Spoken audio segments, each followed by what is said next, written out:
복 크게 받을 사람들 잘 들어. 올해는 정말 조상님이 직접 여러분을 도우려고 움직일 거야. 누구나 부자가 될 수 있고 누구나 건강하게 장수할 수가 있어. 그냥 따라서 하기만 하면 돼. 그러니까 이제는 여러분들 차례야. 복 받을 준비 됐지?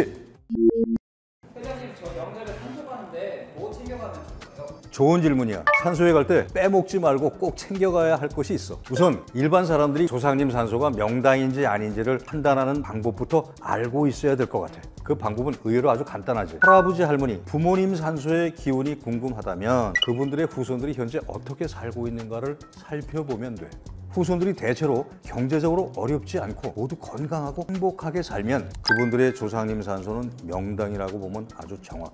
근데 그 후손들 중에서 시집장가를 못 가는 노총각, 노처녀가 있다거나 경제적으로 어렵게 산다거나 암에 걸리거나 잘 나가다가 가세가 기울어진 집이 있다거나 후손들 중에서 모두 다 그렇지는 않지만 한두 명이 큰 우환을 겪고 있는 경우는 반드시 조상산소의 영향이라고 보면 돼. 실제로 풍수 고서들에서도 묘의 흉함은 후손의 파국으로 나타난다고 되어 있어. 중국 그 명나라에 쓰여진 지리신서라는 책이 있어. 그 고서에서는 묘소의 땅 기운이 후손의 수명, 재물, 자손, 운에 영향을 준다고 했고, 조선시대에 쓰여진 양택3이라는 책이 있어. 그 책에서는 양택, 즉 살아있는 사람이 거주하는 집하고 음택, 돌아가신 분의 묘소와의 상호작용, 특히 음택이 양택에 끼치는 영향을 체계적으로 설명한 고서인데, 여기서는 죽은 사람의 집인 묘가 흉지이면 산 사람에게 질병이 옮겨간다는 표현도 있어. 그러면 대체로 어떤 사람들이 그런 우환을 겪게 돼요?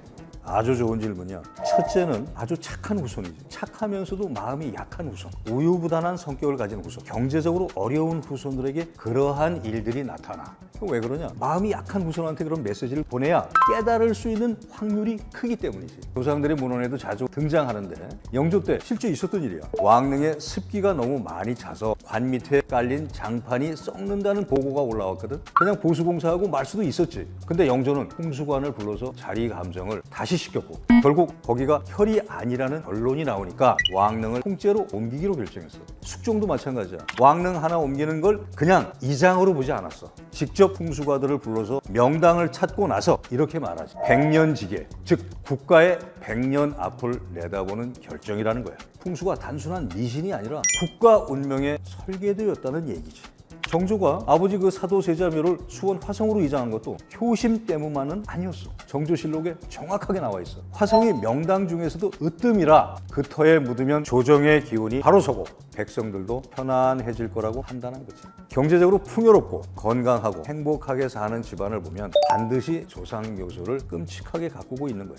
어렵게 사는 사람들을 보면 조상이고 뭐고 다 소용없다고 하면서 조상님을 화장해서 뿌리기도 하고 성묘도 가지 않고 제사도 지내지 않는 사람들이 있는 게 사실이에요. 우리나라 재벌들을 한번 봐도 그들이 얼마나 제사와 산소에 진심이었는지를 알 수가 있어. 현대가를 한번 봐봐. 2010년도 11월에 고 정주영 명예회장의 선영에서는 현정은 회장하고 현대 계열사 사장단이 정장 차림으로 묘소를 참배하는 장면이 기사와 사진으로 뉴스에 보도된 적이 있어. 그리고 23년 3월에 현대가 며느리들이 옥빛 한복을 입고 정주영 회장의 제사에 참석한 모습이 사진으로 기사화됐었지. 노현정 전 아나운서도 옥빛 한복에 올릴머리를 하고 정숙하고 고른 자세로 참석한 모습도 포착됐었지. 이 같은 사례는 현대가가 조상을 기억하고 산소를 돌보는 일에 단순한 의례 이상의 의미를 두고 있음을 보여주는 증거야.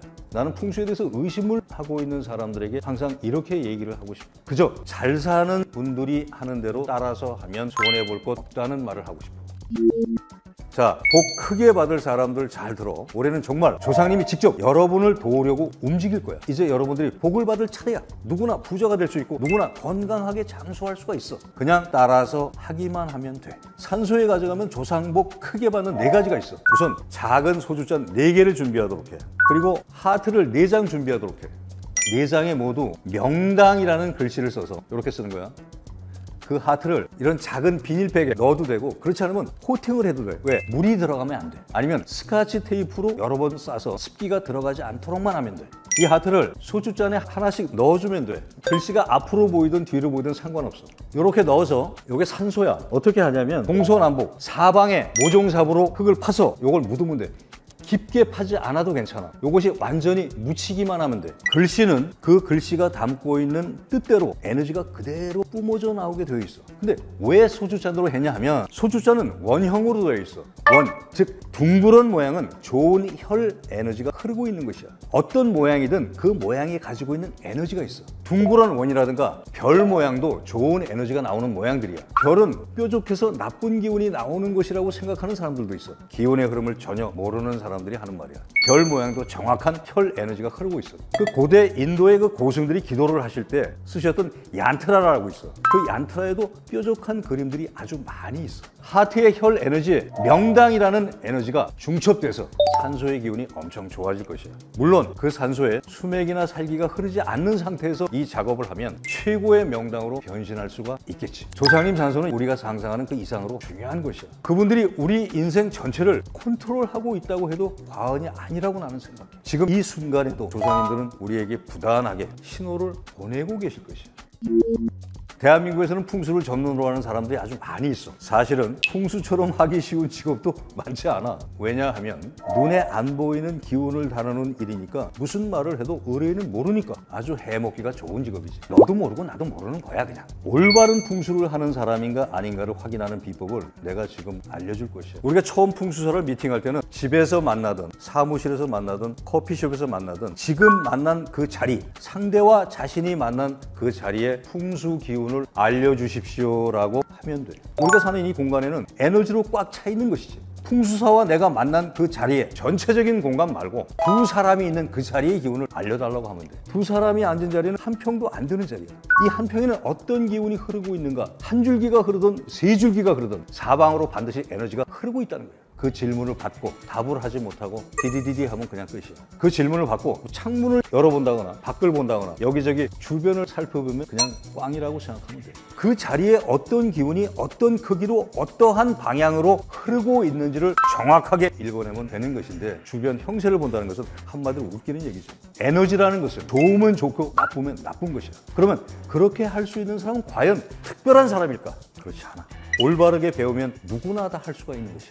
올바르게 가르치는 사람이 없었기 때문에 풍수는 무슨 특별한 사람들만 할 수 있는 것으로 일반인들이 알고 있는 것이지. 나는 그동안 많은 분들에게 내가 가지고 있는 노하우를 전수해주고 있어. 그래서 많은 사람들이 나처럼 기운을 똑같이 읽어내고 있는 것이야. 풍수 기운이라는 것은 우리가 풍수를 하기 이전부터 그냥 그 자리에 흐르고 있었던 녀석들이야.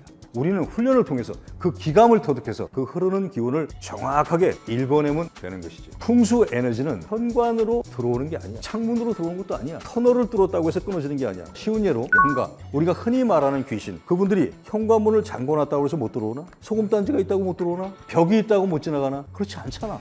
귀신도 결국 에너지야. 우리가 엑스레이를 찍을 때 옷을 입었다고 엑스레이가 안 찍히나? 기운이라는 것은 그냥 뚫고 그냥 흐르는 것이지. 그래서 나는 하트를 부러지는 거야. 하트는 대단한 생기가 나오는 에너지의 보고인 것이지. 자, 올바른 풍수, 하트 에너지, 화이팅! 구독하시면 우리 집에 명당 기운이 들어옵니다.